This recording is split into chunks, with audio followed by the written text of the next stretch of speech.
Hey, welcome back to the channel. Since quail season's just around the corner, why don't we take a look at my vintage Stevens Model 940 single-shot shotgun today.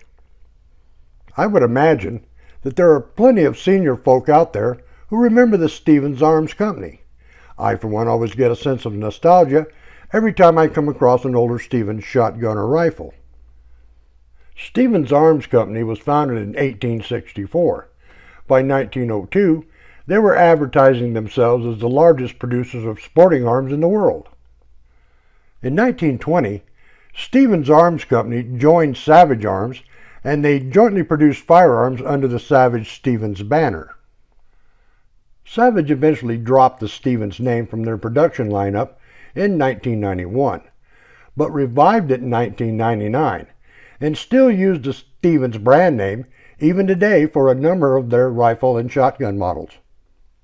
Some years ago, I came across this Model 940 at a local pawn shop. In truth, it was in pretty rough shape, but mechanically it appeared to be in pretty good order. The Stevens 940 is your basic break-open single-shot hammer-fired shotgun. This one happened to be in 20 gauge. Stevens produced these from 1961 until 1970. Anyway, back to the pawn shop.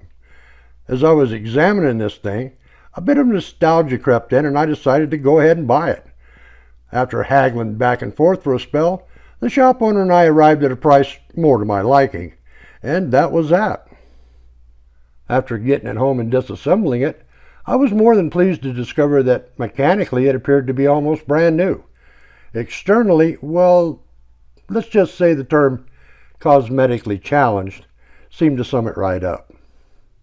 The biggest issue this little 20 gauge suffered was that its previous owner had apparently stored it in an area having high humidity. Yes indeed, plenty of rust, but thankfully no pitting. Once I got all the rust removed, it became obvious that to fully restore this little 20 gauge, the barrel was going to have to be stripped down and reblued. Since the receiver was case hardened, rust hadn't attacked it as severely as it had the barrel. Thankfully, it cleaned up perfectly using some extra fine steel wool and a little bit of liquid rust remover. Sweating out a few dents and dings in the stock using a wet rag and a hot hobby iron did the trick.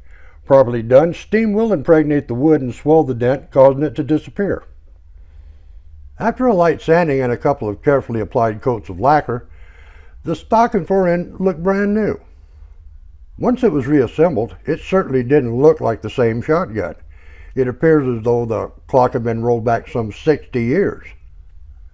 Since then, this little 20 gauge has accompanied me on countless small game hunting expeditions. You know, I couldn't begin to count the number of dove and quail this shotgun has contributed to the freezer. Well, for the cash sum of $50, I'd have to say I got a great deal on this Stevens shotgun. One day I'll legacy it to a younger family member. Hopefully they'll enjoy it as much as I have. Until next time, practice often, shoot straight, and thanks for stopping by.